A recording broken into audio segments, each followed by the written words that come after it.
Network ചാനലിൻ്റെ ഈ അഭിമുഖത്തിലേക്ക് മേഡത്തെ സ്നേഹപൂർവ്വം സ്വാഗതം ചെയ്യും. Thank you. ഈ നോർത്ത് മലബാറിൽ എനിക്ക് തോന്നുന്ന ആദ്യമായിട്ടാണ് ഈ റീച്ച് എന്ന പേരിൽ ഒരു പദ്ധതിക്ക് തുടക്കമിട്ടിരിക്കുന്നത്. I mean resource enhancement academy for career reach. എന്താണ് ഈ സംരംഭം കൊണ്ട് ലക്ഷ്യമിടുന്നത്? റീച്ച് എന്ന് പറയുന്നത് സംസ്ഥാന സർക്കാരിൻ്റെ ഒരു പദ്ധതിയാണ്. സാമൂഹ്യക്ഷേമ വകുപ്പിന് കീഴിലുള്ള കേരള സംസ്ഥാന വനിതാ വികസന കോർപ്പറേഷൻ. സംസ്ഥാന വനിതാ വികസന കോർപ്പറേഷന്റെ ഒരു പ്രോജക്റ്റാണ് ഈ റീച്ച് എന്ന് പറയുന്നത്.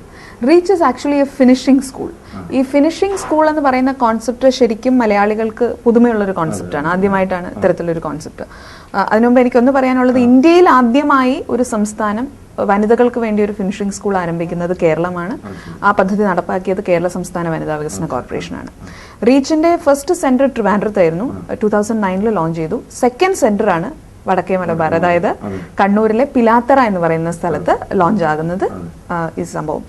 ഫിനിഷിംഗ് സ്കൂൾ എന്ന് പറഞ്ഞാൽ സാധാരണഗതിയിൽ ഇപ്പൊ എല്ലാവരും കേരളത്തിലെ പെൺകുട്ടികളുടെ കാര്യം എടുത്തു നോക്കുകയാണെങ്കിൽ ഒരുവിധം എല്ലാവരും ഗ്രാജുവേറ്റ്സ് ആണ്, കുറെ അധികം പേര് പോസ്റ്റ് ഗ്രാജുവേറ്റ്സുമാണ്. ബട്ട് സ്റ്റിൽ ഒരു ജോലി എന്ന് പറഞ്ഞ് നമ്മൾ പോകുന്ന സമയത്ത് ജോലി കിട്ടുന്നില്ല. അവിടെ എന്തോ ഒരു പ്രശ്നം സംഭവിക്കുന്നു. അപ്പൊ നമ്മൾ പഠിച്ചിട്ടുണ്ട് പക്ഷെ ജോലി കിട്ടുന്നില്ല. ഇതിന്റെ ഇടയിൽ ഒരു റീസൺ ഉണ്ട്. ഈ റീസൺ പലപ്പോഴും നമുക്ക് നന്നായി നമ്മുടെ ഒരു ഇന്റർവ്യൂവിന് പോകുമ്പോൾ ഒരു പാനലിന് മുൻപ് പ്രസന്റ് ചെയ്യാൻ പറ്റുന്നില്ല. അതുപോലെ നമ്മൾ ആരാണ് എന്ന് മുൻപിലിരിക്കുന്നവനെ ബോധ്യപ്പെടുത്താൻ സാധിക്കാത്തതുകൊണ്ട്, നല്ലോണം സംസാരിച്ച് നമുക്ക് നമ്മുടെ കപ്പാസിറ്റി വെളിവാക്കാൻ പറ്റാത്തതുകൊണ്ട് പല അവസരങ്ങളും നമുക്ക് നഷ്ടമാകുന്നു. ഇങ്ങനെ അവസരങ്ങൾ നഷ്ടമാകുന്ന സ്ത്രീകളെ ജീവിതത്തിൽ മുൻപോട്ട് കൊണ്ടുവരാൻ വേണ്ടി പഠിപ്പിക്കുന്ന സ്ഥാപനമാണ് റീച്ച്. അപ്പോൾ ഈ finishing school program, professional grooming academy, ഈ രണ്ട് ക്യാപ്ഷൻസും വളരെ അട്രാക്റ്റീവാണ്. പക്ഷെ ഇവിടെ ഈ നാട്ടുമ്പുറങ്ങളിലെ പ്രത്യേകിച്ച് റിമോട്ട് ഏരിയയിലുള്ള ആളുകൾക്ക് അതിൻ്റെ ഒരു ചലനം ഉണ്ടാക്കാൻ ഇതുവരെ പറ്റിയിട്ടില്ല. അപ്പം ഈ വിശാലമായ അർത്ഥത്തിൽ ഈ ക്യാപ്ഷൻസ് നോക്കുമ്പോഴേ എന്താണ് നിങ്ങൾ വിഭാവന ചെയ്യുന്നത്? വളരെ സിമ്പിളായി പറയുകയാണെങ്കിൽ നമുക്ക് എക്സാമ്പിൾ വെച്ച് വേണമെങ്കിൽ പറയാം. ഒരു ഇന്റർവ്യൂവിന് ഇന്ന് ഒരു ആൺകുട്ടി ആയിക്കോട്ടെ പെൺകുട്ടി ആയിക്കോട്ടെ പോയി കഴിഞ്ഞാൽ ആദ്യം ചോദിക്കുന്ന ചോദ്യം tell me something about your self, നിങ്ങളെ പരിചയപ്പെടുത്തു എന്നാണ്. അല്ലാതെ ഒരിക്കലും നമ്മൾ സിനിമയിലൊക്കെ കണ്ടതുപോലെ ഉഗാണ്ടയുടെ പ്രധാനമന്ത്രിയുടെ പേരോ അല്ലെങ്കിൽ ചെക്കോസ്ലോവാക്യയുടെ പ്രസിഡന്റിന്റെ പേരോ ഒന്നും ആരും ചോദിക്കില്ല. This is the first question, the basic question, introduce your self. ഈ ചോദ്യം ചോദിക്കുമ്പോൾ പാനലിലിരിക്കുന്ന വ്യക്തി മുൻപിലിരിക്കുന്ന ആളുടെ മുഖത്ത് നോക്കി ചോദിക്കുകയാണ് താനാരാ താനാരാ. അന്നേരം മാനത്ത് നോക്കി നമ്മൾ ഞാനാരാ ചിന്തിക്കും. അവിടെയാണ് അബദ്ധം പറ്റുന്നത്. സോ ആക്ച്വലി നമുക്ക് നമ്മളെ കുറിച്ച് ഒരുപാട് അറിയാം, പക്ഷെ എവിടെ തുടങ്ങണം, എവിടെ അവസാനിപ്പിക്കണം, എന്തൊക്കെ പറയണം എന്നെ അയാൾ ജോലിക്ക് എടുക്കാൻ വേണ്ടി, അതാണ് നമുക്ക് അറിയാൻ പറ്റാതെ പോകുന്നത്. സോ ഇത് എന്താണ് എന്ന് പ്രോപ്പറായിട്ട് എനിക്ക് അറിയാമെങ്കിൽ എനിക്ക് എന്നെ നല്ലോണം പ്രസന്റ് ചെയ്യാൻ പറ്റും. നമുക്ക് പല കാര്യങ്ങളും അറിയാം, പക്ഷെ അത് പ്രോപ്പറായിട്ട് എങ്ങനെ പ്രസന്റ് ചെയ്യണം എന്നാണ് നമുക്ക് അറിയാത്തത്. സോ ഇത്തരത്തിലൊരു ചോദ്യം ഇത് ഫേസ് ചെയ്യേണ്ടത് എങ്ങനെ നമ്മൾ പഠിപ്പിക്കുന്നു റീച്ചിൽ. കോമൺ ആയിട്ട് ഒരു ഇന്റർവ്യൂവിലേക്ക് ക്വസ്റ്റ്യൻസ് ചോദിക്കും, അതിനെങ്ങനെ ഉത്തരം പറയണം, എങ്ങനെ ഒരു CV തയ്യാറാക്കണം. ഇന്നിപ്പോ നമ്മളൊരു ഇന്റർവ്യൂവിന് വേണ്ടി, ഞാനൊക്കെ HR പാനലിൽ ഇരുന്ന് കുറെ വർഷത്തെ പരിചയമുള്ളതിന്റെ പുറത്ത് പറയാണ്, ഒരു CV നമ്മൾ എടുക്കുമ്പോൾ ഒരു വാക്കിൻ ഇന്റർവ്യൂ അല്ലെങ്കിൽ ഒരു നമ്മൾ ബയോഡേറ്റ അയക്കാൻ പറയുന്ന ഒരു ഇന്റർവ്യൂ ഉണ്ടാവുന്നു എന്ന് വെച്ചോളൂ. ഫസ്റ്റ് സെറ്റിൽ തന്നെ CV കണ്ട ഉടനെ CV റിജക്റ്റ് ആയി CV കൊട്ടയിലേക്ക് പോകുന്നു. എന്തുകൊണ്ട് ഇത് സംഭവിക്കുന്നു? കാരണം എന്താ വെച്ചാൽ പഴയ കാലത്തെ ഫോമാറ്റ് ആയിട്ട്, അതായത് ഇപ്പോഴും എഴുതി വെച്ചിട്ടുണ്ടാവുക നെയിം 2 കുത്ത് പേര്, അഡ്രസ് 2 കുത്ത് അഡ്രസ്, പിന്നെ സെക്സ് ഫീമെയിൽ ഓർ മെയിൽ, ഇങ്ങനെയൊക്കെ വളരെ എന്താ പറയുക, നമ്മൾ പറയാ ജാംബവാന്റെ കാലത്തെ കോൺസെപ്റ്റ് അല്ലെ, അവിടെയാണ് നമ്മൾ ഇപ്പോഴും നിൽക്കണേ. സോ ഇതിനൊന്നും മാറ്റം വരുത്താൻ വേണ്ടി ആരും നമ്മളെ പഠിപ്പിക്കുന്നില്ല. പക്ഷെ ഇപ്പൊ കേരളത്തിലെ വനിതകളെ ഇത് പഠിപ്പിക്കാൻ റീച്ച് ഉണ്ട്. എനിക്കൊരു സംശയം, ഈ സർക്കാർ തലത്തിലായതുകൊണ്ട് അതിന്റെ വിശ്വാസ്യത ഒരിക്കലും ചോദ്യം ചെയ്യപ്പെടുന്നില്ല. എങ്കിൽ പോലും ഈ കേരള സംസ്ഥാന വനിതാ വികസന കോർപ്പറേഷന്റെയും സാമൂഹ്യക്ഷേമ വകുപ്പിന്റെയും നിയന്ത്രണത്തിലല്ലേ? അതെ. ആദ്യം തുടക്കം പോലെ ഒടുവിൽ വരെ ഇതിന്റെ നിയന്ത്രണം ഈ സ്ഥാപനത്തിന് തീർച്ചയായിട്ടും സർക്കാർ തന്നെയാണ്. ഇതിനകത്ത് പ്രൈവറ്റ് സ്ഥാപനങ്ങളുടെയോ അങ്ങനെയുള്ള ഒന്നിന്റെയോ ഒരു കൈകടത്തലുമില്ല. ഇത് തികച്ചും സർക്കാർ നടത്തുന്ന ഒരു സ്ഥാപനം തന്നെയാണ്. നമ്മുടെ ഈ ജോലി കാക്ഷിക്കുന്ന അഭ്യസ്തരായ സ്ത്രീകൾക്ക് അവരുടെ വ്യക്തിത്വ വികസനത്തിന് വേണ്ടി ജോലി കാക്ഷിക്കുന്ന വിദ്യാർത്ഥികൾക്ക് അവരുടെ സാങ്കേതികമായ കോഴ്സിനാണോ അതോ അവരുടെ വ്യക്തിത്വ വികാസത്തിനാണോ, ഏതിനാണ് കൂടുതൽ നിങ്ങൾ ഊന്നൽ നൽകുന്നത്? ഇതിൽ രണ്ടും ആക്ച്വലി ഒരുപോലെ ഇമ്പോർട്ടൻ്റ് ആണ്. ബട്ട് സ്റ്റിൽ എൻ്റെ എക്സ്പീരിയൻസ് ഞാൻ പറയണു, സോഫ്റ്റ് സ്കിൽസിനാണ് നമ്മൾ കുറച്ചും കൂടി ഇമ്പോർട്ടൻസ്, അതായത് പേഴ്സണാലിറ്റി ഡെവലപ്മെന്റിനാണ് കുറച്ചും കൂടി ഇമ്പോർട്ടൻസ് നമ്മൾ കൊടുക്കേണ്ടത്. കാരണം സാങ്കേതിക വിദ്യ എന്ന് പറയുമ്പോൾ ഇന്ന് computer is also part of reach course, അത് ഒരു ഭാഗമാണ്. ബട്ട് അതിനേക്കാളും സ്ട്രെസ് കൊടുക്കേണ്ട ഒരുപാട് ഭാഗം അല്ലാതെ നമുക്കുണ്ട്. നമ്മുടെ കമ്മ്യൂണിക്കേഷൻ, പ്രസന്റേഷൻ, സോഷ്യൽ എറ്റിക്കേറ്റ്, ഒരു സമൂഹത്തിൽ നമ്മൾ ഇറങ്ങി ചെല്ലുമ്പോൾ നമ്മുടെ ബിഹേവിയർ ആയിരിക്കണം. ഇത്തരം പല കാര്യങ്ങളും നമ്മൾ അറിവില്ലാണ്ട് കിടപ്പുണ്ട്. സോ ഇതിലുള്ളൊരു ഇപ്പൊ കമ്മ്യൂണിക്കേറ്റീവ് ഇംഗ്ലീഷ് എന്ന് പറഞ്ഞു കഴിഞ്ഞാൽ, ഇപ്പൊ ഒരു സ്പോക്കൺ ഇംഗ്ലീഷ് ക്ലാസ്സിൽ പോയാൽ അവർക്ക് പഠിപ്പിച്ചു കൊടുക്കും. ഇപ്പൊ പശു, കൗ, പിന്നെ പശുവിന്റെ ഹസ്ബൻഡിനെ എന്ത് വിളിക്കണം, പശുവിന് ഒരു കുട്ടി ഉണ്ടായാൽ ആ കുട്ടി ആദ്യത്തെ ദിവസം ഇംഗ്ലീഷിൽ എന്ത് പേരിൽ വിളിക്കും, 10 ദിവസം കഴിഞ്ഞാൽ അതിന് എന്ത് പേരിൽ വിളിക്കും. So this is not important for our daily life. Daily ലൈഫിൽ നമുക്ക് വേണ്ടത് ഈ പശുവിന്റെ കുട്ടിന്റെ പേരല്ലല്ലോ നമ്മൾ പറഞ്ഞു കളിക്കുന്നത്. ഒരാളെ ആദ്യമായി കാണുമ്പോൾ അയാളോട് എങ്ങനെ നമ്മൾ സംസാരിക്കണം. ഞാൻ പറയുന്നത് നമ്മൾ ഒരുപാടൊന്നും ചിന്തിക്കണ്ട. നമ്മൾ നാട്ടുമ്പുറത്ത് പറയാറുണ്ട്, പിന്നെ വളർന്ന് വലുതായിട്ട് പിന്നെ അതിൽ വളം വെച്ചിട്ട് കാര്യമില്ല. അപ്പോ ഈ വലിയ പ്രായത്തിൽ എത്തി നിൽക്കുമ്പോൾ നമ്മൾ ഒരുപാട് അങ്ങ് പഠിക്കാൻ ഇങ്ങനെ കാടടച്ച് വെടിവെച്ചിട്ട് കാര്യമില്ല. ഒരു 10-20 സെന്റൻസ് എങ്കിലും ഇംഗ്ലീഷിൽ ധൈര്യമായി ഒരാളുടെ മുഖത്ത് നോക്കി സംസാരിക്കാൻ, അതാണ് നമ്മൾ പഠിക്കേണ്ടത്. പണ്ട് LKG നിങ്ങളുടെ പേരെന്താ, കുട്ടിക്കാലം തൊട്ട് നമ്മളെ പഠിപ്പിച്ചു, നിങ്ങളുടെ പേരെന്താ, വാട്ട് ഈസ് യുവർ നെയിം, നിങ്ങളുടെ പേരെന്താ. This is still in our mind. അപ്പൊ ഇത്രയും വലുതായിട്ട് ഇന്നത്തെ ജനറേഷനിൽ ഇപ്പൊ ഒരാളെ കണ്ടിട്ട് hi what is your name എന്ന് ചോദിച്ചാൽ ഇറ്റ് ഇസ് ബിറ്റ് ഓക്വേർഡ്. കാരണം അവിടെ നിന്ന് കാലം മാറി. It has become same know your name please. അപ്പൊ ആ ലെവലിലേക്ക് അത് എത്തി. പക്ഷെ നമ്മളിതാരും പഠിപ്പിച്ചില്ല, സ്കൂളിലും പഠിപ്പിച്ചില്ല, കോളേജിലും പഠിപ്പിച്ചില്ല. പക്ഷെ ഇപ്പൊ പഠിപ്പിക്കാൻ റീച്ച് ഉണ്ട്. സോ വീട്ടിൽ ചുമ്മാ ഇരിക്കുന്ന സമയം വരൂ, പഠിക്കൂ, ലോകത്ത് എന്താ നടക്കുന്നത്, എന്താ ഈ ജനറേഷൻ, ഈ വേൾഡ് എന്താ നിങ്ങളിൽ നിന്ന് പ്രതീക്ഷിക്കുന്നത്, അത് മനസ്സിലാക്കിയാൽ നമുക്ക് നന്നായി പ്രസന്റ് ചെയ്യാൻ പറ്റും. ഇപ്പോഴും തന്നെ ഈ സ്വകാര്യ മാനേജ്മെന്റുകൾ ഇതിന് സിമിലർ ആയിട്ടുള്ള ഒരുപാട് സ്ഥാപനങ്ങൾ ഉണ്ടല്ലോ മാഡം. അതെ, ഓൾറെഡി നമുക്ക് ഈ ഇത്തരം സ്ഥാപനങ്ങൾ പത്രപരസ്യങ്ങൾ കാണുന്നതാണ്. പക്ഷേ ഈ നമ്മുടെ ഈ നിലവാരം നോക്കുമ്പോൾ, പഠിപ്പിക്കുന്നവരുടെ നിലവാരം നോക്കുമ്പോൾ, when we are going outside the state, ഇന്റർവ്യൂവിനൊക്കെ അറ്റൻഡ് ചെയ്യുന്ന സമയത്ത് വളരെ പൂറാണ് ഈ ഇംഗ്ലീഷ്. അപ്പോൾ ആ ഒരു പോരായ്മ മുന്നിൽ കണ്ടുകൊണ്ട് ഇതിന് ഒരു ടാലന്റഡ് ആയിട്ടുള്ള, അതായത് ഇന്റർനാഷണൽ ലെവലിലുള്ള ടീച്ചേഴ്സ് ആണോ നിങ്ങൾ? വളരെ ടാലന്റഡ് ആയിട്ടുള്ള ഫാക്കൽറ്റീസിനെയാണ് നമ്മൾ എടുത്തിട്ടുള്ളത്. ഇപ്പം സർക്കാർ എന്ന് പറയുമ്പോൾ എല്ലാവരുടെയും മനസ്സിൽ പൊതുവിലൊരു ധാരണയുണ്ട്, ചതലടിച്ച് ഇങ്ങനെ വലയൊക്കെ പിടിച്ച് കിടക്കുന്ന ഒരു കെട്ടിടം, അതിനകത്ത് നല്ല വയസ്സായ ആരെങ്കിലും നിന്ന് റിട്ടയർ ആയി ഒരുപാട് വർഷത്തിന് ശേഷം ഒന്നുമില്ലാതെ വീട്ടിലിരിക്കുമ്പോൾ ആരെങ്കിലും കൊണ്ട്, ഇത്തരത്തിൽ ചില നോഷൻസ് മനസ്സിൽ കിടപ്പുണ്ട്. സർക്കാർ അങ്ങനെയൊന്നും അല്ല. കേരള സർക്കാർ എന്ന് പറയുന്നത് ഒരുപാട് മാറിപ്പോയി. Just come to our institutions, it's like an MNC. അതായത് ഇവിടെ പയ്യന്നൂർ വിഷൻ കാണുന്നവരെ സംബന്ധിച്ചിടത്തോളം ഇതിന് ഒരുപാട് ദൂരം ട്രാവൽ ചെയ്യേണ്ട കാര്യമല്ല. It is in Pilathara. വന്ന് കാണുക, ഏതൊരു മൾട്ടിനാഷണൽ കമ്പനിക്കും കിടനിൽക്കുന്ന രീതിയിൽ ബ്യൂട്ടിഫുൾ ആയി സെറ്റ് ചെയ്തിട്ടുള്ള campus. It's A wifi enabled campus, A climate controlled campus. അതിനകത്ത് ഉള്ള ഫാക്കൽറ്റീസും ഒബ്വിയസ്ലി ഞാൻ അടക്കം, actually I M the state head, ഈ റീച്ചിന്റെ സ്റ്റേറ്റ് ഹെഡ് ആണ് ഞാൻ. അപ്പൊ എന്റെ team is equally good as me. ഇപ്പോ വളരെ സെലക്റ്റീവ് ആയിട്ടാണ് നമ്മൾ ആൾക്കാരെ എടുത്തിട്ടുള്ളത്. കാരണം എനിക്കറിയാം, ഞാൻ റൂറൽ ഏരിയയിൽ ജനിച്ചു വളർന്ന ഒരാളാണ്. I was not born and brought up in a city. വളരെ ഇപ്പൊ ഈ പയ്യന്നൂർ എന്ന് സ്ഥലത്തെക്കാളും വളരെ ഇന്റീരിയർ ആയിട്ടുള്ള സ്ഥലത്താണ് ഞാൻ ജനിച്ചു വളർന്നു പഠിച്ചത്. അപ്പൊ എനിക്കറിയാം എന്റെ എഡ്യൂക്കേഷൻ സമയത്ത് ഞാൻ എന്തൊക്കെയാണ് ലാക്ക് ചെയ്തത്. എങ്ങനെയുള്ള ഒരാൾ എന്നെ പഠിപ്പിച്ചിരുന്നു എങ്കിൽ എന്റെ ലൈഫിൽ ഞാൻ അന്നേ ഒരു ഡെവലപ്മെന്റ് ഉണ്ടാവുമായിരുന്നു. So I know all these things. സോ ഇത് വെച്ചിട്ടാണ് നമ്മൾ, അപ്പൊ അല്ലാതെ ആരെയും നമ്മൾ ഈ പറയുന്ന പോലെ എല്ലാവരെയും ഭയങ്കര ഹൈഫൈ ആയിട്ട് കണ്ട് നമ്മളൊരു ഉഗാണ്ടൻ സ്റ്റാറ്റസിൽ നിന്ന് സംസാരിക്കുന്നത് ഒരിക്കലുമില്ല. നിങ്ങൾ ആരാണോ നിങ്ങളുടെ തലത്തിലേക്ക് ഇറങ്ങി വന്ന് ഞങ്ങൾ നിങ്ങളോട് സംസാരിക്കുന്നു, നിങ്ങളെ കാര്യങ്ങൾ പറഞ്ഞു മനസ്സിലാക്കുന്നു. That's what's happening here. പിന്നെ മാഡം, ഈ വിദ്യാഭ്യാസത്തിന്റെ ഏത് ഘട്ടത്തിലാണ് നമ്മൾ SSLC ആണോ +2 ആണോ ഡിഗ്രി ആണോ ഏതാണ് ഈ റീച്ചിലേക്ക് എത്താനുള്ള ഒരു? +2 കംപ്ലീറ്റ് ചെയ്ത ആർക്കും ഈ കോഴ്സ് അറ്റൻഡ് ചെയ്യാവുന്നതാണ്. അതായത് +2 കംപ്ലീറ്റ് ജസ്റ്റ് എക്സാം എഴുതിയിട്ടുണ്ട്, എക്സാം ചെയ്ത് കംപ്ലീറ്റ് ചെയ്തിട്ടുണ്ടെങ്കിൽ you can come and attend this course. ആ ഏജ് മുതൽ, അതായത് ഒരു 18 വയസ്സ് മുതൽ 40 വയസ്സ് വരെയുള്ള സ്ത്രീകൾക്കാണ് ഇവിടെ വന്ന് പഠിക്കാൻ പറ്റുക. ആൻഡ് കേരളത്തിൽ പൊതുവിലുള്ള ഇതാണ്, നമ്മൾ ഏത് കോഴ്സിന് പോയാലും നമ്മൾ സർട്ടിഫിക്കറ്റ് ആണ് ആദ്യം ചിന്തിക്കുക. Certificate, syllabus. Reach has not got a syllabus. നിങ്ങൾക്കൊരു ബുക്ക് പഠിക്കാൻ തരും, ആ ബുക്ക് നോക്കി വീട്ടിൽ പോയി പഠിക്കണം, അതിനൊരു പരീക്ഷ എഴുതണം, അതിന് 100 മാർക്ക് വാങ്ങിക്കണം. അതിനുവേണ്ടി ആരും റീച്ചിൽ വരരുത്. നിങ്ങളുടെ ലൈഫിൽ ഒരു ചേഞ്ച് ഉണ്ടാകാൻ നിങ്ങൾ ആഗ്രഹിക്കുന്നുണ്ടെങ്കിൽ സർട്ടിഫിക്കറ്റിന് ഒരു നമ്മുടെ ആഫ്റ്റർ ദി കോഴ്സ് അതിന് എന്തുമാത്രം തീർച്ചയായും program is called reach certification program. അതാണ് പ്രോഗ്രാമിന്റെ പേര്. അതൊരു 60 ദിവസം ദൈർഘ്യമുള്ള പരിപാടിയാണ്. ഈ 60 ദിവസത്തിന് ശേഷം നിങ്ങൾ പാസ് ചെയ്ത് കഴിയുമ്പോഴത്തേക്കും you get A certificate. Obviously നിങ്ങളുടെ സിവിയിൽ നിങ്ങൾക്ക് വയ്ക്കാം വിമൻസ് ഡെവലപ്മെന്റ് കോർപ്പറേഷന്റെ റീച്ച് സർട്ടിഫിക്കറ്റ് കിട്ടിയിട്ടുള്ള ആളാണ്. ഓൾറൈറ്റ്.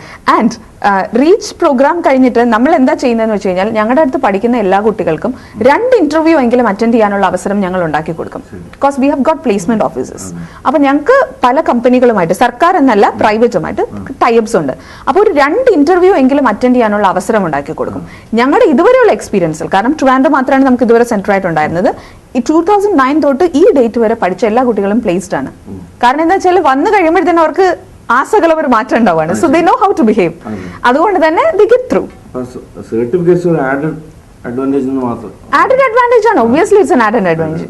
ആൻഡ് ഓർമ്മിക്കേണ്ട കാര്യം, ഫിസിക്സ്, കെമിസ്ട്രി, ബോട്ടണി, സുവോളജി ഇങ്ങനെ എന്ത് വേണം നിങ്ങൾ പഠിച്ചു നോക്കും. ഞാൻ ഒരു കാര്യത്തിൽ ഉറപ്പ് തരാം, പഠിച്ച് സർട്ടിഫിക്കറ്റ് വാങ്ങി ഒരു 2 വർഷം മാക്സിമം, അതിനുശേഷം അതിലൊരു പ്രധാനപ്പെട്ട ടേം പോലും ആരെങ്കിലും നിങ്ങളോട് ചോദിച്ചാൽ നിങ്ങളത് മറന്നുപോകും. പക്ഷെ റീച്ചിൽ നിങ്ങൾ പഠിക്കുന്നത് എന്താണോ, it's for a lifetime until your death. നമുക്ക് ആവശ്യമായിട്ടുള്ള കുറെ കാര്യങ്ങൾ, ജീവിതത്തിൽ ഒരിക്കലും നമ്മൾ മറന്നു പോകാത്ത കാര്യങ്ങൾ പഠിക്കുന്നത് കൊണ്ട് ജീവിതത്തിൽ നിങ്ങൾക്ക് കാര്യമായ വ്യത്യാസം വരുന്ന കുറെ കാര്യങ്ങൾ, അതാണ് നമ്മൾ പഠിക്കുന്ന റീച്ചിൽ. ഇന്റർവ്യൂവിനെ ഫിറ്റ് ആക്കാൻ എന്ന് മാത്രം ഞാൻ പറയില്ല. It's like an overall development of women. അതായത് ഒരു സ്ത്രീ മാറുമ്പോൾ നമ്മൾ എപ്പോഴും പറയാറുണ്ട്, എനിക്ക് നാട്ടുപുറത്തൊക്കെ എപ്പോഴും വഴക്ക് കൂടുമ്പോ മക്കളോട് അമ്മമാർ, അച്ഛന്മാരൊക്കെ പറയുന്നുണ്ട്, ഞാനോ നന്നായില്ല, നീയൊക്കെ നന്നാവാൻ വേണ്ടിയിട്ടാണ് ഞാൻ ഈ പഠിപ്പിക്കുന്നത്, ഞാൻ ഈ അവസ്ഥയിലായി, എന്റെ കഷ്ടപ്പാട് നീ മനസ്സിലാക്ക്, നീ നന്നാവാൻ വേണ്ടിയിട്ടാണ് ഞാനിത് പഠിപ്പിക്കണത്. ഈ മക്കള് വലുതാകുമ്പോൾ അവരും ഇതേ ഡയലോഗ് തന്നെ അവരുടെ മക്കളോട് പറയും, ഞാനോ നന്നായില്ല, നിങ്ങളെങ്കിലും നന്നാവും. സി ഓരോ തലമുറയും ഇത് പറഞ്ഞു പോവാണ്. സി ഒരു സ്ഥലത്ത് ഇതിനൊരു ഫുൾ സ്റ്റോപ്പ് വീഴണം.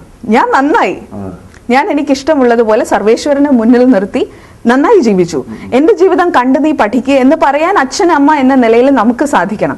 അപ്പം ആ ഒരു ലെവലിലേക്ക് വരണമെങ്കിൽ ഒരു കുടുംബത്തിനകത്ത് ഒരു സ്ത്രീക്ക് വ്യത്യാസം വരുമ്പം, കാരണം അമ്മമാരാണ് എപ്പോഴും കുട്ടികളുമായിട്ട് കൂടുതൽ ഇന്ററാക്ട് ചെയ്യുക, കൂടുതൽ കുട്ടികളെ പഠിപ്പിക്കുന്നത് അമ്മമാരാണ്.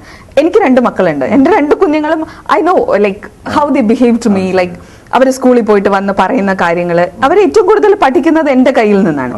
ഒരു സ്ത്രീക്ക് ഉണ്ടാകുന്ന മാറ്റം ഒരു കുടുംബത്തിന്റെ മൊത്തം മാറ്റമാണ്. അത് നമ്മൾ അക്സെപ്റ്റ് ചെയ്തേ പറ്റുള്ളൂ. ഒരു ഫാമിലിയുടെ മൊത്തം ചേഞ്ച് ആണ് ഇത്. അപ്പോൾ അങ്ങനെയുള്ള ഒരു സ്ത്രീയാണ് ചേഞ്ച് ചെയ്യാൻ നമ്മൾ ശ്രമിക്കുന്നത്. It's not just going for an interview. ഒരു ഇന്റർവ്യൂവിന് പോകാൻ വേണ്ടിയിട്ടോ അല്ലെങ്കിൽ അവിടെ ബിഹേവ് ചെയ്യാനോ വേണ്ടിയില്ല. നിങ്ങളുടെ മക്കളെ പഠിപ്പിക്കുക, നിങ്ങളുടെ മക്കൾക്ക് നല്ല കാര്യം പഠിക്കും. അതിനൊരു സിമ്പിൾ എക്സാമ്പിൾ പറയുകയാണെങ്കിൽ, വീട്ടിൽ ഫോൺ വരുന്ന സമയത്ത് ഒരു കുട്ടി ഫോൺ എടുക്കണോ, റിങ് ചെയ്യണോ, അച്ഛനുണ്ടോ മോനെ എന്ന് ആരെങ്കിലും ചോദിക്കുകയാണെങ്കിൽ നമ്മൾ ഫോൺ എടുത്തിട്ട് പറയും, അച്ഛനില്ല, അച്ഛൻ വിളിക്കണു, ബസ് ഫോൺ കട്ട് ചെയ്തു.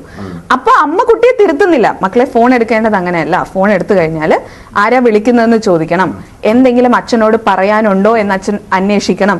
ഇത്തരത്തിലുള്ള ഒരു കാര്യവും നമ്മൾ കുട്ടിയെ പഠിപ്പിച്ചു കൊടുക്കണില്ല. കാരണം അമ്മയ്ക്കിതറിയില്ല. പക്ഷെ അമ്മയ്ക്ക് ഇത് അറിയാമെങ്കിലുള്ള സിറ്റുവേഷൻ ഒന്ന് ആലോചിച്ച് നോക്കൂ. അമ്മ will obviously teach all these things to the child and it will go through the generations. So അതിന് നമ്മൾ എക്യൂപ്പ് ചെയ്യുന്നു. മാഡം, ഈ റീച്ചിന്റെ ഏകദേശം എല്ലാ വിശദാംശങ്ങളും മാഡം ഇപ്പോൾ പറഞ്ഞു കഴിഞ്ഞു. അപ്പോൾ ഈ റീച്ച് എന്ന സ്ഥാപനത്തിൽ കോഴ്സിന് പഠിക്കണമെങ്കിൽ ഫീസിന്റെ ഘടന എന്താണ്? റീച്ചിൽ പഠിക്കാൻ വരുന്നത് BPL കാറ്റഗറി ആണെങ്കിൽ, BPL എന്നതുകൊണ്ട് ഉദ്ദേശിക്കുന്നത് റേഷൻ കാർഡ് BPL കാറ്റഗറി അല്ല. വില്ലേജ് ഓഫീസറുടെ കയ്യിൽ നിന്നും വാർഷിക വരുമാനം 22,500 രൂപയിൽ താഴെയാണ് എന്ന സർട്ടിഫിക്കറ്റ് നിങ്ങൾ കൊണ്ടുവരികയാണെങ്കിൽ ഇനിഷ്യൽ രജിസ്ട്രേഷൻ ഫീ ആയ 400 രൂപ മാത്രം അടച്ചാൽ മതി. പിന്നെ വേറെ ഒരു ചെലവുമില്ല. ഇനി APL കാറ്റഗറി ആണെങ്കിൽ ഈ 2 മാസത്തെ കോഴ്സിന് നിങ്ങൾ ചെലവാക്കേണ്ടത് 3000 രൂപ മാത്രം. ഈ 3000 രൂപ എന്ന് കേൾക്കുമ്പോൾ 3000 രൂപ എന്ന് ചിന്തിക്കരുത്. കാരണം ഒരു പ്രൈവറ്റ് സ്ഥാപനത്തിൽ ഒരു സോഫ്റ്റ് സ്കിൽ നിങ്ങൾ പഠിക്കാൻ പോയി കഴിഞ്ഞാൽ minimum you have to spend 20,000 rupees. 20,000 രൂപയിൽ കുറഞ്ഞ് നിങ്ങൾക്ക് പഠിക്കാൻ പറ്റില്ല. സംസ്ഥാന സർക്കാർ നിങ്ങളെ എംപവർ ചെയ്യാൻ വേണ്ടിയിട്ട് ഇത്രയും കുറഞ്ഞ തുകയിൽ ഏറ്റവും ബെസ്റ്റ് ആയിട്ടുള്ള ഫാക്കൽറ്റീസിനെ കൊണ്ടുവന്ന് ഇത് നടത്തുമ്പോൾ ആ അവസരം യൂട്ടിലൈസ് ചെയ്യേണ്ടത് നിങ്ങളാണ്. കാരണം കണ്ണൂരിൽ നിന്നും ഇന്റീരിയറായി പിലാത്തറയിൽ പീരിക്കാം തടം എന്ന് പറയുന്ന സ്ഥലത്താണ് ഇത് സ്ഥിതി ചെയ്യുന്നത്. അപ്പൊ പീരിക്കാം തടം പോലൊരു സ്ഥലത്ത് ഇത് എത്തിപ്പെട്ടു, ഇങ്ങനെ ഒരു സ്ഥാപനം ഇവിടെ വന്നു, ഇനി ഇത് യൂട്ടിലൈസ് ചെയ്യേണ്ടത് നിങ്ങളാണ്. It's up to you. അപ്പൊ ഈ ഫീസ് ഘടനയുടെ കാര്യം പറഞ്ഞു. ഇതിന് സ്കോളർഷിപ്പ് വല്ലതുണ്ട്? ഈ സ്കൂൾ, ഈ റീച്ച് എന്ന് പറഞ്ഞ സ്ഥാപനത്തിൽ പഠിക്കുന്ന മികച്ച കുട്ടികളെ തിരഞ്ഞെടുത്ത് സ്കോളർഷിപ്പ് ഇനിഷ്യേറ്റീവ് ഒന്നുണ്ടോ? സ്കോളർഷിപ്പ് എന്നൊരു സിസ്റ്റം നമുക്കില്ല. പക്ഷെ ഏറ്റവും നല്ല കുട്ടികൾ എന്ന് പറയുന്നത് ഞങ്ങളുടെ അടുത്ത് നിന്ന് പഠിച്ചിറങ്ങുന്ന എല്ലാവരും നല്ല കുട്ടികളാണ്. So they get placed. അതാണ് നമ്മുടെ ഒരു എന്താ പറയണത് പ്ലസ് പോയിന്റ്. കുട്ടികൾക്കൊക്കെ ഈ പഠിച്ചു വരുന്ന കുട്ടികൾക്ക് തീർച്ചയായിട്ടും അവർക്ക് എത്തിപ്പെടുക നല്ലൊരു തൊഴിൽ കിട്ടണമെന്നുള്ള ഒരു ആഗ്രഹമാണ്. അതെ. അങ്ങനെ വരുമ്പോൾ ഈ പ്രൈവറ്റ് ഒരുപാട് കമ്പനികൾ ഈ പ്ലേസ്മെന്റ് സെല്ല് സ്റ്റാർട്ട് ചെയ്യാറുണ്ട് അതിനോട് അറ്റാച്ച്ഡ് ആയിട്ട്. അതെ. മാഡത്തിന്റെ ഈ സ്ഥാപനം, റീച്ച് സ്ഥാപനം, എത്രത്തോളം അങ്ങനെ ഒരു സെല്ലിന്റെ ഒരു സാധ്യത കാണുന്നുണ്ട്? റീച്ചിന് ഒരു പ്ലേസ്മെന്റ് ഓഫീസർ ഉണ്ട്. ഒരു പ്ലേസ്മെന്റ് ഓഫീസർ ഞങ്ങൾക്ക് വർക്ക് ചെയ്യുന്നുണ്ട്. അപ്പൊ ഈ പ്ലേസ്മെന്റ് ഓഫീസർ ശരിക്കും പല കമ്പനികളുമായിട്ട് റീച്ചിന് ടൈപ്പ് ഉണ്ടാക്കിയിട്ടുണ്ട്. അപ്പോൾ ഞങ്ങളുടെ കയ്യിൽ നിന്ന് കുട്ടികൾ ഇപ്പൊ ട്രിവാൻഡ്രത്ത് ഞാൻ പറഞ്ഞു ഓൾറെഡി 2 വർഷമായി തുടങ്ങിയിട്ട്. ട്രിവാൻഡ്രത്ത് ഇപ്പൊ സിറ്റുവേഷൻ എന്താണെന്ന് വെച്ച് കഴിഞ്ഞാൽ ഏതെങ്കിലും ഒരു കമ്പനിക്ക് ഒരാൾ ആവശ്യമുണ്ടെങ്കിൽ അവർ റീച്ചിലേക്ക് വിളിക്കും. എന്നിട്ട് പറയും ഞങ്ങൾക്ക് ഫ്രണ്ട് ഓഫീസ് എക്സിക്യൂട്ടീവിന് ആവശ്യമുണ്ട്, ഞങ്ങൾക്ക് അഡ്മിനിസ്ട്രേഷനിൽ ഒരു സ്റ്റാഫിന് ആവശ്യമുണ്ട്. Because they are confident enough. റീച്ചിലുള്ള ഒരു കുട്ടി എടുത്തു കഴിഞ്ഞാൽ അത് മര്യാദയ്ക്ക് പണിയെടുക്കുമെന്ന് അവർക്ക് ഉറപ്പായിട്ട് അറിയാം. കാരണം ആ കുട്ടിക്ക് ബേസിക് ആയിട്ടുള്ള എല്ലാ എറ്റിക്കേറ്റും ഉണ്ട്. അതിനെ ഇനി പഠിപ്പിക്കേണ്ട കാര്യമില്ല. അപ്പോൾ അതറിയാം. അതുകൊണ്ട് എംപ്ലോയീസ് ഞങ്ങൾ ഇങ്ങോട്ട് വിളിക്കുകയാണ്. പീരക്കംതടം റീച്ച് ഡിസംബർ 21 ഫസ്റ്റ് ബാച്ച് തുടങ്ങി. അപ്പൊ 21 മുതൽ പഠിച്ചിറങ്ങുന്ന ഈ ബാച്ചിനും ഈ പറയുന്ന പോലെ ഞങ്ങളുടെ ഇവിടുത്തെ പ്ലേസ്മെന്റ് ഓഫീസർ കമ്പനികളുമായിട്ട് ടൈപ്പ് ആക്കുന്നുണ്ട്. സോ മിനിമം ഈ പറഞ്ഞ പോലെ 2 ഇന്റർവ്യൂ എങ്കിലും നിങ്ങൾക്ക് അറ്റൻഡ് ചെയ്യാൻ പറ്റും. ഭാവിയിൽ അതായത് തുടങ്ങിയ ഒരു വിത്തിൻ ഒരു 3-4 months കമ്പനികൾ നമ്മളെ ഇങ്ങോട്ട് വിളിക്കുന്ന ഒരു സിറ്റുവേഷനിലേക്ക് വിൽ ഗ്രോ അപ്പ്. അതാണ് എംപ്ലോയ്മെന്റിനെ കുറിച്ച് പറയുന്നത് അല്ലേ? പിന്നെ നമ്മുടെ ഈ ഇംഗ്ലീഷ് വിദ്യാഭ്യാസം വളരെ എസെൻഷ്യലാണ്. കാരണം ഈ ഔട്ട്സൈഡിൽ ഇന്റർവ്യൂവിനൊക്കെ പോകുമ്പോഴും പലപ്പോഴും കാണുന്ന ഒരു ബാക്ക്വേർഡ്നെസ്, നമ്മുടെ ഈ ടാലന്റ് ഇല്ലായ്മ, അതായത് ലാക്ക് ഓഫ് വൊക്കാബുലറി. ഇതിനെ സ്ട്രെസ് ചെയ്തുകൊണ്ട് ഇംഗ്ലീഷ് വൊക്കാബുലറിയിൽ ഏത് തരത്തിലുള്ള കോഴ്സുകളാണ് പ്രത്യേകിച്ചും? അതാണ് നമ്മുടെ നാട്ടിൻപുറത്തെ കുട്ടികളുടെ ഒക്കെ ഒരു പോരായ്മ. അത് പരിഹരിക്കാൻ നിങ്ങൾ സ്ട്രെസ് ചെയ്തുകൊണ്ടുള്ള ഏതൊരു പഠന രീതിയാണ് ആവിഷ്കരിക്കുന്നത്? റീച്ച് സർട്ടിഫിക്കേഷൻ പ്രോഗ്രാമിന്റെ ഒരു പാർട്ടാണ് കമ്മ്യൂണിക്കേറ്റീവ് ഇംഗ്ലീഷ്. ഞാൻ നേരത്തെ പറഞ്ഞതുപോലെ ഇവിടെ ഓരോ ഇംഗ്ലീഷ് വാക്കും ഓരോ മലയാളം വാക്കും എടുത്ത് അതിന്റെ ഇംഗ്ലീഷ് ട്രാൻസ്ലേഷൻ എന്താണ് എന്നല്ല നിങ്ങളെ പഠിപ്പിക്കുന്നത്. അത് എക്സ്പെക്ട് ചെയ്യരുത്. ഒരു ഡേ ടു ഡേ ലൈഫിൽ നമുക്ക് അത്യാവശ്യം ഉപയോഗിക്കേണ്ടി വരുന്ന ഇംഗ്ലീഷ് സെന്റൻസുകൾ ഏതൊക്കെ, അത് നമ്മൾ എന്ത് ആക്സെന്റിൽ നമ്മൾ പറഞ്ഞു പഠിക്കണം. കാരണം ഇന്നിപ്പം ഒരു കുട്ടിക്ക് പ്രത്യേകിച്ച് റൂറൽ ഏരിയയിൽ ജനിച്ചു വളർന്ന ഒരാളാണെങ്കിൽ നമ്മൾ ഈ പറഞ്ഞ പോലെ what is your name, how are you, ഇങ്ങനെയൊക്കെ ഉച്ചാരണം വരിക. അതൊരിക്കലും അവരുടെ കുറ്റമല്ല. കാരണം അവര് ആ സാഹചര്യത്തിൽ അത് അത്രേ അവർ പഠിച്ചിട്ടുള്ളൂ. പക്ഷെ ഞങ്ങളുടെ അടുത്തേക്ക് വരുന്നതോടുകൂടി we are giving them more of role plays activities. ഞാനത് ചോദിക്കാൻ കാരണം മാഡം, ഈ നമ്മുടെ ഈ നാട്ടുമ്പുറത്ത് അല്ല നഗരങ്ങളിലൊക്കെ ഇതുപോലൊരു ഒരുപാട് സ്ഥാപനങ്ങൾ അഡ്വർടൈസ്മെന്റ് ചെയ്യുന്നുണ്ട്. 10 ദിവസത്തിനകം ഇംഗ്ലീഷ് പഠിക്കാം, 2 ആഴ്ച കൊണ്ട് പഠിക്കാം.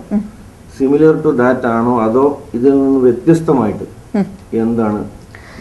റീച്ച് നിങ്ങളോട് 10 ദിവസത്തിൽ ഇംഗ്ലീഷ് പഠിക്കാമെന്നോ 60 ദിവസത്തിൽ ഇംഗ്ലീഷ് പഠിക്കാമെന്നോ ഒരു വാഗ്ദാനം തരുന്നില്ല.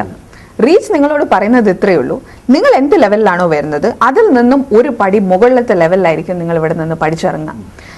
ഈ 60 ദിവസത്തെ കോഴ്സ് കൊണ്ടോ ഇനിയിപ്പോ 1 വർഷത്തെ കോഴ്സ് കൊണ്ടോ ഓക്സ്ഫോർഡ് ഇംഗ്ലീഷ് ലെവലിലേക്ക് നിങ്ങൾ വരുമെന്ന് പ്രതീക്ഷിച്ച് റീച്ചിൽ എന്നല്ല മറ്റൊരു സ്ഥാപനത്തിലും പോയി നിങ്ങൾ പൈസ കളയണ്ട. It's totally up to you. ഞാൻ ഇപ്പോഴും ഓർക്കുന്നു, എൻ്റെ കുട്ടിക്കാലത്ത് 10th ഞാൻ പഠിക്കുമ്പോൾ ഞാൻ വരയ്ക്കാൻ വളരെ മോശമാണ്. അപ്പോൾ ഇന്ത്യയുടെ മാപ്പ് ജിയോഗ്രഫി എക്സാമിന് വരയ്ക്കാനുണ്ട്. അപ്പോൾ ഒരു സാറ് വന്ന് അന്ന് ക്ലാസ് എടുക്കുകയായിരുന്നു. അപ്പോൾ സാറ് പറഞ്ഞു നിങ്ങൾക്ക് ഏറ്റവും ബുദ്ധിമുട്ടുള്ള കാര്യം എന്താണെന്ന് ചോദിച്ചു. അപ്പോൾ അന്നേരം ഞാൻ ക്രൗഡിന്റെ ഇടയിൽ നിന്ന് ഞാൻ പറഞ്ഞു എനിക്ക് ഇന്ത്യയുടെ മാപ്പ് വരയ്ക്കാൻ പറ്റുന്നില്ല സാർ എന്ന് പറഞ്ഞു. അപ്പോൾ സാർ എന്നോട് പറഞ്ഞു there is an easy method for that. അപ്പൊ ഞാൻ ഭയങ്കര ഇതായി, എന്താ പറയുന്നത്, എക്സൈറ്റഡ് ആയി. ഞാൻ ചോദിച്ചു എന്താ ഈസി മെത്തേഡ്? സാർ പറഞ്ഞു ശ്രീവിദ്യ ഇത് പഠിച്ചിട്ടുണ്ടെങ്കിൽ വളരെ പെട്ടെന്ന് ഇത് എക്സാമിന് ഇത് വരയ്ക്കാൻ പറ്റും. അപ്പൊ ഞാൻ ഐ ഗോട്ട് ഓൾ എക്സൈറ്റഡ്. പേനയും പേപ്പറും ഒക്കെ എടുത്ത് റെഡിയാക്കി വെച്ചു. ഈ സാധനം നോട്ട് ചെയ്യാൻ വേണ്ടി എഴുതി വെച്ചാൽ. എന്നിട്ട് സാർ വീണ്ടും എന്റെ എക്സൈറ്റ്മെന്റ് കൂട്ടി, ഇത് മറ്റാരോടും പറയരുത്, രഹസ്യമാണ്. All right. അവസാനം സാർ എന്നോട്, അതായത് ക്രൗഡിൽ നിന്നിട്ട് സാർ പറയാണ്, ഒരു പേന എടുക്കുക, ഒരു പേപ്പർ എടുക്കുക, 100 പ്രാവശ്യം ഇന്ത്യയുടെ മാപ്പ് വരച്ച് പഠിക്കുക, 101ാമത്തെ പ്രാവശ്യം വളരെ കൃത്യമായി നിങ്ങൾ വരയ്ക്കും.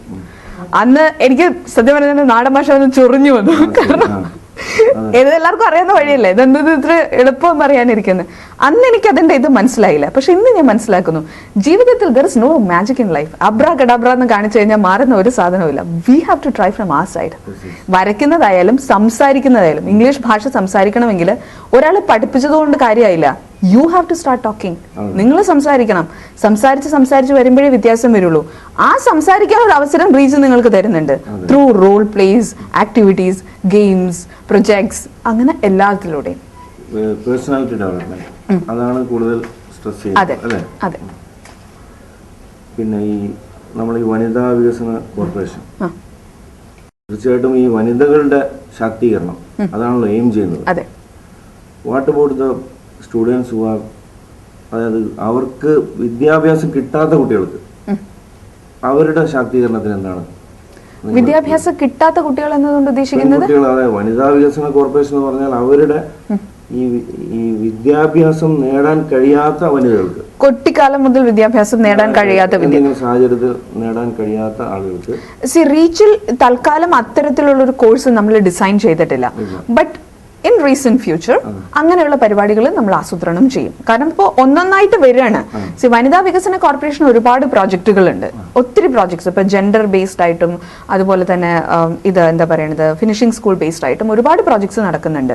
അപ്പോൾ ഞങ്ങളുടെ managing director mister PT Muhammad Suneesh, under his leadership നമ്മൾ ഒരുപാട് പ്രോജക്ട്സ് ഇപ്പോൾ ഇംപ്ലിമെന്റ് ചെയ്തുകൊണ്ടിരിക്കുകയാണ്. ഇപ്പൊ മല്ലിക സാരാഭായി ഏകദേശം 40 കോളേജുകളിൽ പോയിട്ട് മാഡം നടത്തിയ ഒരു അതെ, മാഡം കേരളത്തിൽ വന്നിട്ട് വനിതാ വികസന കോർപ്പറേഷനുമായി സഹകരിച്ച് ഉണർത്തുപാട്ട് എന്നൊരു CD ചെയ്ത് അത് 40 കോളേജസിൽ ഞങ്ങൾ പ്രസന്റ് ചെയ്ത് 40 കോളേജസിലെ ലേഡീസുമായിട്ട് മാം ഇന്ററാക്ട് ചെയ്തത്, ഡോക്ടർ മല്ലിക സാരാഭായി ഇന്ററാക്ട് ചെയ്തത്, അങ്ങനെ ആക്ടിവിറ്റി നടന്നിട്ടുണ്ട്. Lot of activities four empowering women. അതിന്റെ ഒരു ഭാഗമാണ് റീച്ച്. അപ്പം റീച്ചിൽ നമ്മൾ ഇപ്പോൾ കോൺസെൻട്രേറ്റ് ചെയ്യുന്നത് ആഫ്റ്റർ 12th സ്റ്റുഡൻസ് ആണ്. ആൻഡ് അത് കഴിഞ്ഞ് ഈ പറയുന്ന പോലെ will get on to more. കുട്ടികൾക്ക് അവിടെ താമസിച്ച് പഠിക്കാനുള്ള അതെ. ഇപ്പൊ തിരുവനന്തപുരത്ത് റീച്ചിലേക്ക് വരികയാണെങ്കിൽ അവിടെ നമ്മുടെ തന്നെ ഹോസ്റ്റലുണ്ട്. വനിതാ വികസന കോർപ്പറേഷൻ തന്നെ നടത്തുന്ന hostel just 5 minutes walkable distance from reach. ഇപ്പൊ പിലാത്തറ, അതായത് പിരിക്കന്തടം എന്ന് പറയുന്ന സ്ഥലത്തും അതിനും തൊട്ടടുത്ത് ഒരു ഹോസ്റ്റൽ പ്രവർത്തിക്കുന്നുണ്ട്. അപ്പോൾ താമസം ഒരു പ്രശ്നമേ അല്ല. ആൻഡ് ഡെയിലി 3 മണിക്കൂറാണ് ക്ലാസ്. അതായത് ഒരു Monday to Saturday just 3 hours a day. Mainstream സ്റ്റുഡൻസിന് വന്ന് പഠിക്കാനുള്ള സൗകര്യം, മെയിൻ സ്ട്രീം കുട്ടികൾക്കും പഠിക്കാം, ആർക്ക് വേണോ വന്ന് പഠിക്കാം. ലൈഫിൽ ഒരു ഡെവലപ്മെന്റ് വേണം, ഒരു അപ്ലിഫ്റ്റ്മെന്റ് വേണം എന്ന് വിചാരിക്കുന്ന ആർക്കും വന്ന് പഠിക്കാം. കാരണം 3 മണിക്കൂറല്ലോ. ഇപ്പൊ അമ്മമാര് കുട്ടികളെ സ്കൂളിലേക്ക് വിട്ടതിന് ശേഷം 10 to 1 ബാച്ചിൽ വന്ന് സുഖമായി പഠിച്ചിട്ട് പിള്ളേർ വീട്ടിൽ വരുന്നതിന് മുന്നേ തിരിച്ച് വീട്ടിൽ പോവാം. 3 മണിക്കൂർ, ജസ്റ്റ് തിങ്ക് ഓഫ് ഇറ്റ്. ഈ റെഗുലർ സ്റ്റുഡൻസിനും വരാൻ പറ്റും, റെഗുലർ സ്റ്റുഡൻസിനും വരാൻ പറ്റും. കാരണം പല ബാച്ചുകളുണ്ട്.